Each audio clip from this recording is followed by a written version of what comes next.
دوستو اسرائیل اور غزہ کی پریزنٹ صورتحال کو لے کر آل اوور ورلڈ میں کافی زیادہ ٹینشن بنی ہوئی ہے اور صورتحال بدتر سے بدتر ہوتی جا رہی ہے۔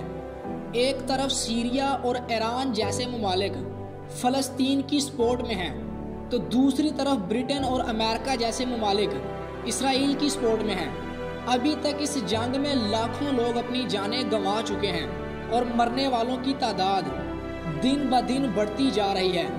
اگر حالات کچھ دیر اور ایسے ہی بنے رہے تو ایکسپرٹس اور نیوز رپورٹرز کا کہنا ہے کہ یہ جنگ ورلڈ وار 3 کا باعث بن سکتی ہے، کیونکہ دنیا 2 حصوں میں بٹ سکتی ہے اور ملک پر ملک چڑھائی کرنے لگیں گے اور آپس میں لڑنے لگیں گے۔ تو دوستو ایسے حالات میں بائبل کی پروفیسیز کا کیا کہنا ہے؟ کیا بائبل میں ایسی آخری جنگ کا بتایا گیا ہے؟ اگر بتایا گیا ہے تو آج کے ان حالات کے بارے میں بائبل کا ہمارے لیے کیا پیغام ہے؟ دوستو 1948 عیسوی میں بائبل کی ایک میجر پیشن گوئی پوری ہوئی تھی، جو کہ لگ بھگ 2500 سال پہلے یہ حزقیل نبی نے کی تھی۔ وہاں پر کچھ یوں لکھا ہے، اور تو ان سے کہنا کہ خداوند خدا یوں فرماتا ہے کہ میں بنی اسرائیل کو قوموں کے درمیان سے جہاں جہاں وہ گئے ہیں نکال لاؤں گا اور ہر طرف سے ان کو فراہم کروں گا اور ان کو ان کے ملک میں لاؤں گا۔ 2500 سال بعد یہ پیشن گوئی پوری ہوئی اور سن 1948 میں اسرائیلی دنیا بھر سے واپس لوٹ کر اپنے ملک اسرائیل کو واپس آنے لگے، اور یہ سب کچھ ہوا تھا سن 1948 میں۔ 70 AD میں تمام یہودی دنیا بھر میں پھیل گئے تھے، کیونکہ ان کی ہیکل کو ڈھا دیا گیا تھا اور ان کو بہت ہی زیادہ ظلم کا سامنا کرنا پڑا تھا، اور 2500 سالوں تک وہ دوسرے ملکوں میں ہی گھومتے پھرتے رہے، اور پھر ایک ہی دن میں یعنی 1948 میں اسرائیل کو ایک علیحدہ ملک بنا دینے کی اجازت دے دی گئی، اور یہ سب کچھ ہوا صرف ایک ہی دن میں۔ اب آپ سوچیں گے کہ ایسا کیوں؟ کیونکہ اس کے بارے میں بھی خدا کی طرف سے ایک پیشن گوئی کی گئی تھی یسایہ نبی کی طرف سے، جس میں بتایا گیا تھا کہ ایک ہی دن میں اسرائیل ملک دنیا کے نقشے پر ابھر کر سامنے آئے گا۔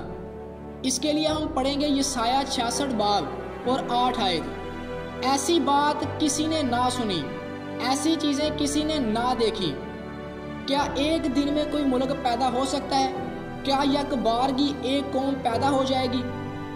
تو دوستو ویسا ہی بالکل ہوا اسرائیل کے ساتھ۔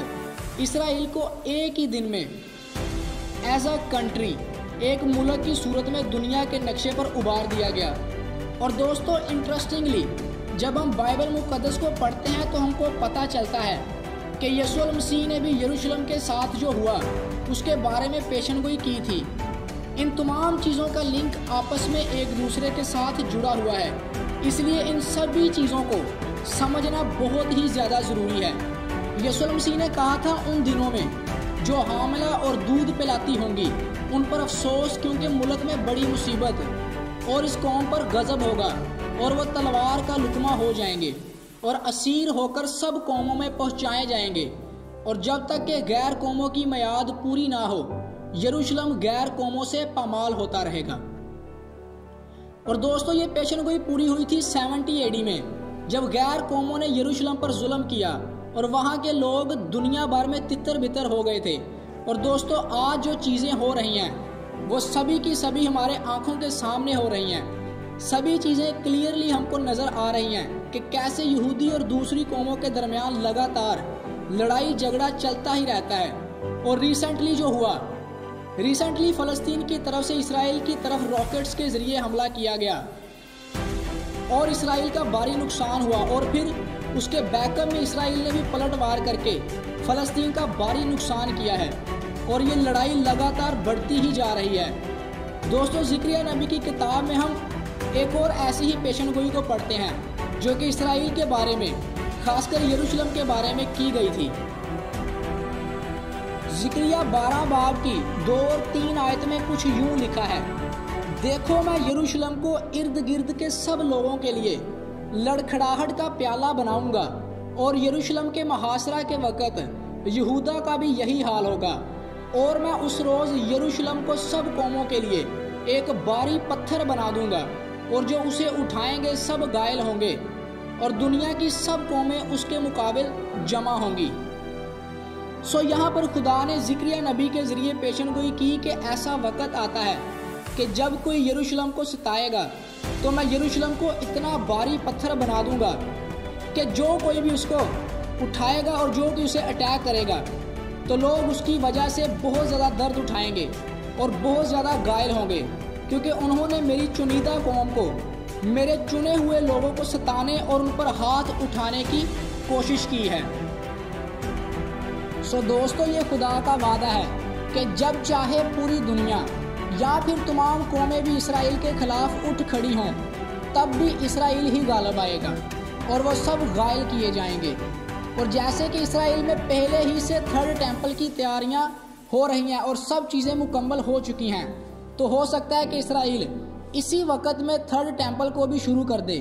اور ہم جانتے ہیں کہ جب تھرڈ ٹیمپل تیار ہوگا تو لڑائیوں کا اس وقت ہونا بھی طے ہے، پوسیبل ہے، کیونکہ جب تھرڈ ٹیمپل بنایا جائے گا تو لوگ انہیں روکنے کی کوشش کریں گے، اور وہاں پر بھی ایک بہت ہی بڑی پوسیبلٹی ہے کہ وہاں پر ایک جنگ ہوگی، لڑائی جھگڑے ضرور ہوں گے۔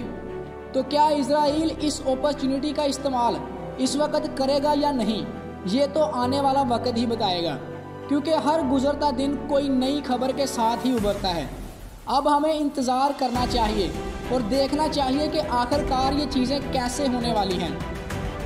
لیکن دوستو، ان کرنٹ حالاتوں کو دیکھ کر ایک چیز بالکل کلیئر لگ رہی ہے کہ یسوع کی دوسری آمد، سیکنڈ کمنگ آف جیزس، دن بدن قریب آتی جا رہی ہے۔